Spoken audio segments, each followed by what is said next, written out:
Então, eu estou achando muito importante a colocação de cada pessoa nesse grupo aqui, né? Eu acho que está muito importante essa troca de ideias, né? E resgatando esses valores que estão perdidos aí, ou estavam esquecidos, vamos colocar, não é perdidos, estavam esquecidos, né? Na nossa memória.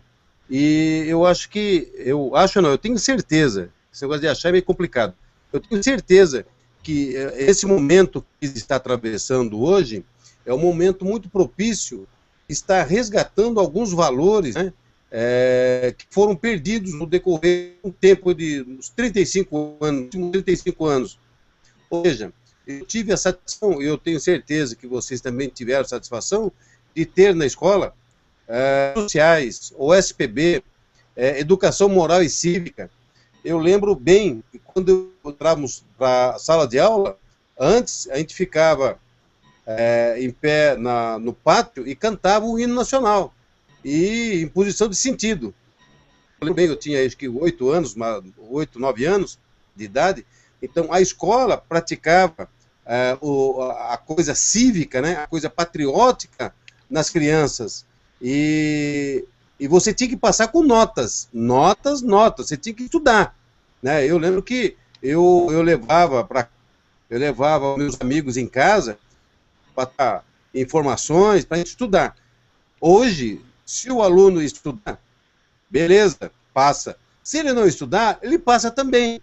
Essa política do grancismo, do fabianismo, né, esse socialismo disfarçado aí, que na verdade é comunismo, como vocês já colocaram aí, só trocou o nome, né? Você troca o nome de comunismo e joga para socialismo. Mas na prática, na essência, é a mesma coisa, né? Então, o que ocorre? Eu vejo assim, o movimento dos caminhoneiros, eu fiz uma mensagem para os caminhoneiros, eu fui caminhoneiro na minha vida, eu viajei muito daqui de São Paulo, viajei do país, levava para o sul do país, eu levava banana, né? E trazia do sul, eu trazia arroz. Então eu ia o caminhão carregado de banana e trazia o caminhão carregado de arroz. Eu sei que é bater carroceria nessa estrada do sul, que é estrada boa ainda. Imagina os caminhoneiros que viajam para o norte e nordeste. Ali a coisa é muito pior. Mas eu fiz uma convocação, pedi para os meus irmãos caminhoneiros para que realmente estão pagando caro, pedágio caríssimo, estão pagando óleo diesel a preço de gasolina. E fora outras coisas, outras intempéries que acontecem com os caminhoneiros. A fiscalização, por exemplo. Você tem uma fiscalização tal qual o retrato do próprio executivo e do próprio legislativo. Corruptos. Corruptos. Quer dizer, você caminhoneiro, sabe do que eu estou falando. Você tem que trazer o dinheiro para a tua família, mas também tem que deixar o dinheiro para pagar pau, para pagar corruptos, policiais corruptos. É o que mais nós temos nesse país. Eu lembro bem de uma coisa, e é interessante. No governo do Fernando Henrique, do Canalha, houve uma coisa interessante. Descobriu-se que o DNR, para quem não lembra, né? Para quem lembra, o DNR era Departamento Nacional de Estrada e Rodagem, DNR. Em São Paulo nós temos o DR, nos Estados Unidos temos o DR, que é Departamento Estadual de Rodagem, né? E no governo Fernando Henrique descobriu-se que no DNR estava empesteado, o vírus da corrupção tinha tomado conta da instituição, estava assim contaminado de ponta a ponta. O DNR. Você sabe como é que acabou? Olha, o que é a inteligência de um ser humano? Sabe como é que ele fez para acabar com a corrupção no DNR, não? Alguém faz ideia? Como é que ele fez para acabar com a corrupção no DNR? Uma canetada. Trocou o nome. Deixou de ser DNR, passou a ser DENIT. Numa canetada ele acabou com a corrupção. Ô, canalha, você está de brincadeira comigo. Você está de sacanagem comigo. Numa canetada tu acabou com a corrupção no DNR. Trocou o nome da instituição. DNR para DENIT. Pô, este é o país que eu vejo nego elogiando o Fernandão. Fernandão, o diabo está te esperando no inferno, que tu é de lá. Tu escapou de lá. Você trouxe para o país, você trouxe para o Brasil, esse maldito fabianismo. Você trouxe o grancismo, lá do Antônio Gramsci. Você criou essas porcarias que estão no poder. Você, na hora que passou a faixa de presidente para o Mosco, você passou com uma sensação de dever cumprido, de comunista para comunista. Ou você acha que eu não vi a tua cara? Ou você acha que eu não senti os seus olhos felizes de estar passando a faixa para o mão do comunista? Rapaz, você não sabe o que você fez com a nação brasileira. E eu estou aqui para te perseguir, seu velho caquético, seu troço ruim. Você pôs o nosso país na perdição. Mas, ó, escreve o que eu estou te falando. Se você tiver a oportunidade de ver esse vídeo, marca bem a cara. Procura meu nome. E saia da minha frente. Porque por causa desta pátria, eu dou a minha vida. Deu para você entender? Eu dou a minha vida. A minha vida. Eu tenho 6 netos. 6 netos. Tenho uma família constituída. Mas acima, abaixo de Deus, acima é Deus. Abaixo de Deus, a minha pátria. Abaixo de Deus, a minha pátria. E a minha família. Então, eu persigo os inimigos da minha pátria. Você é inimigo da minha pátria. Você é um lesa-pátria. Você e esse lixo que está aí, que você passou a faixa para eles, viu? Você e esse lixo que está aí, é lixo. E não é lixo bom não, porque lixo bom você recicla. Esse lixo é pior do que coisa atômica, que não se recicla. E ninguém quer. Viu? Então, é muito terrível o que está acontecendo no país. Haja vista a instalação do Foro de São Paulo. As pessoas não sabem. Eu perguntei para um amigo, recentemente, você sabe o que é o Foro de São Paulo? Sabe o que ele respondeu para mim? Olha, sabia assim, eu não sei. Mas foro não é alguma coisa relacionada com o Poder Judiciário? Falei, não, meu amigo. Foro de São Paulo é o ninho dos comunistas. Está instalado em São Paulo. Sabe outra coisa, meu amigo? O Foro de São Paulo foi por países, governos estrangeiros dentro do nosso país. São fundadores do Foro de São Paulo, Uruguai, Argentina, Brasil, Cuba, e aí por diante. Chile, e vai embora. Venezuela. Oi.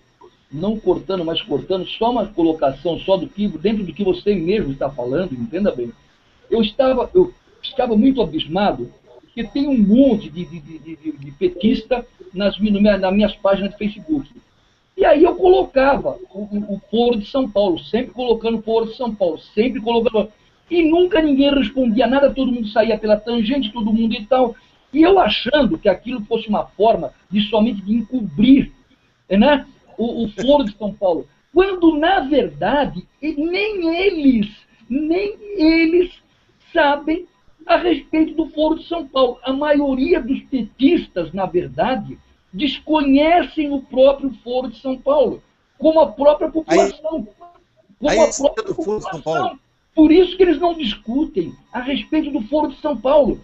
Então, entenda só, nós hoje estamos desenterrando algo que desenterraram com 7 chaves para que dessem o golpe.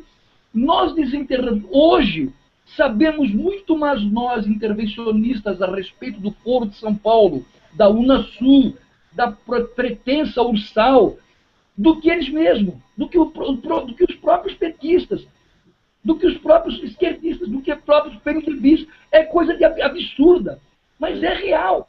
Fala, eu já vi até o seu Carlos dando risada ali. Vocês contaram com os petistas. Os petistas são idiotas úteis. Idiota útil não pode saber de tudo, ele só tem que falar, pô. Ele tem que falar que ele ouve, não que ele sabe. E, infelizmente, o que é o militante do PT, além de ser um idiota útil? Nada. Então, é eles que menos sabem mesmo, de verdade, é eles que menos sabem. Mas o Foro de São Paulo foi escondido durante muito tempo, o Foro de São Paulo.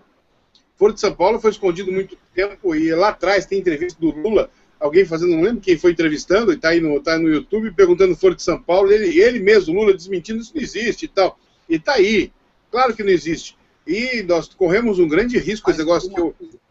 Carlos, tem uma coisa muito grave, presta atenção no que eu vou falar, tem uma coisa muito grave no Foro de São Paulo, é muito grave, é gravíssimo, e as pessoas, o Brasil não acordou para esse detalhe. Eu falei agora há pouco que são fundadores, governos estrangeiros, tá certo? Mas é muito mais do que isso, mais grave. Sabe quem são os fundadores? O Brasil, Cuba, Venezuela, Uruguai, Paraguai, Argentina, mas Bolívia. Então, mas aí que tá. a Eliene... As Farc fazem parte da instituição como fundadores. É o pessoal do narcotráfico. Fazem parte do que for de São Paulo. Meu Deus do céu. Você sabe o que é o narcotráfico? É aquilo que está instalado em São Paulo e no Rio de Janeiro. Sim. É aquilo que está instalado em São Paulo e no Rio de Janeiro. Em São Paulo está com menor potência. Mas no Rio já tomou conta. O que tomou conta no Rio de Janeiro? O narcotráfico tomou conta do Rio de Janeiro. Hoje as pessoas vivem no Rio de Janeiro uma guerra urbana. Uma urbana. E o governo está de braços cruzados. Sabe por que está de braços cruzados? Porque o sócio fundador, que são as Farc, fazem parte do Foro de São Paulo. Então, o sócio fundador, o criador do Foro de São Paulo, é o que facilita as negociações dos traficantes, as drogas, no Rio de Janeiro. Está tomado. Então está terrível a coisa. Está terrível. Nem exército acaba. Tem que acabar do jeito que eu estou falando. Só na intervenção. Não tem outra forma. A polícia não acaba, porque está cooptada. Os traficantes compram a polícia. Compram. Qualquer tipo de polícia que for lá, eles compram. E tem armamento da melhor qualidade. E o que acontece? Só o exército para intervir e acabar com essa bandalheira, com esse câncer que é o comunismo. Não tem outra forma. E outra coisa, Rodrigo, só uma curiosidade. O Brasil foi o único país que não reconheceu as Farc como veja bem, como movimento guerrilheiro, hein? O Brasil reconhece as Farc como veja bem, como partido político e não como grupo guerrilheiro. Revolucionário, né? Só isso, mas não como guerrilheiro. Mas como grupo, não como grupo guerrilheiro, mas como grupo político revolucionário. Então, entenda bem, mas até aí, esse foi o grande erro do Brasil e vai ser o grande erro do governo brasileiro futuramente. Escute bem, quer dizer, até, lógico, uma intervenção militar. Fala. Eu errei muito mesmo. Mas você vê, vamos voltar um pouquinho nas eleições. O único que falou do Foro de São Paulo foi o Fidelis. Você lembra disso? Acabaram com ele, não acabaram com ele? Agora, em nenhum momento, o Bolsonaro também, ele começou a falar alguma coisa do Foro de São Paulo, foi aqui quando deu aquela chuva de ataque deles com a ministra. Lembra disso? E no dia em que ele, no plenário, ele estava falando, ele subiu para falar do Foro de São Paulo. Então é complicado isso. E agora sim, quando as pessoas escondem, o candidato de oposição, que se diz oposição, por que ele não falou nada do Foro de São Paulo? Algumas pessoas no chat falaram, porque o partido de oposição, imagina se o partido de oposição é de esquerda. Sim, ele é de esquerda, não tem, é partido social. Partido social já é de esquerda, não tem mais o que falar. E é como o Domingos falou, o comunismo, o socialismo precisa do dinheiro dos outros. Para fazer qualquer justiça social, você precisa de grana. Tira da onde? Tira de quem trabalha. Aí você não trabalha mais, acaba o dinheiro. Como é que faz? É isso que eles fazem, tira de quem não tem. Então, o foco, na minha opinião, é Foro de São Paulo, sim, senhor. Deixa eu só fazer uma... Com todas as letras. Deixa eu só completar um pensamento aqui da Carla. A Carla colocou aqui, o Lula disse que assinou sem ler o Foro de São Paulo. E ela deu risada, porque parece ser piada. Mas, Carla, eu vou ser sincero para você, eu acho que a única verdade do Lula, que ele não sabe ler mesmo, analfabeto, pô. Então, no mínimo, ter sido isso. Ele não leu, mas ele sabia o que está assinando. Saber, ele sabia. Agora, ler é uma outra conversa. Realmente, na época, ele era bem analfabeto. Deixa eu só comentar uma pequena coisa aqui, como o assunto aqui estava em impeachment. A todos que estão acompanhando a gente, até aí, que são todos parceiros nossos na mesma filosofia de limpar o país, vamos tentar curtir na cabeça desse pessoal o impeachment. E, ainda que ocorresse o impeachment, nós não teríamos condição sequer de lutar contra os movimentos guerrilheiros que estão armados até os dentes.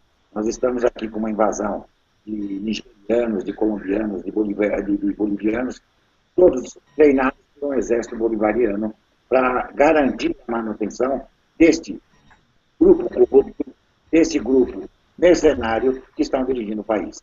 Então, vamos tentar incutir na cabeça deste povo o impeachment, que por mais que ainda o impeachment pudesse ser uma saída democrática ou uma saída possível para uma cura para a situação que se encontra o país, mesmo assim ainda nós não conseguiríamos enfrentar os grupos guerrilheiros que já estão formados, já estão se espalhando pelo território nacional e já estão se mantendo em pontos estratégicos para uma eventual necessidade de manutenção deste grupo no poder. Então, seja lá a forma que for o impeachment, não dará resultado e nós teremos que recorrer realmente ao Exército. Então, antes que corra sangue demais, então vamos já para onde o ponto, que é o ponto crucial, que é as Forças Armadas. E esse argumento é o argumento mais lógico, é o argumento mais claro, para que este povo, que está iludido com a possibilidade do impeachment, acorde e veja que nós não temos como lutar com esses grupos armados, até porque a população propositalmente já foi desarmada para não ter como lutar com esses grupos, e só nos resta o quê? Contar e ter confiança e ter a certeza que as Forças Armadas ainda hasteiam a bandeira brasileira todos os dias. Muito obrigado.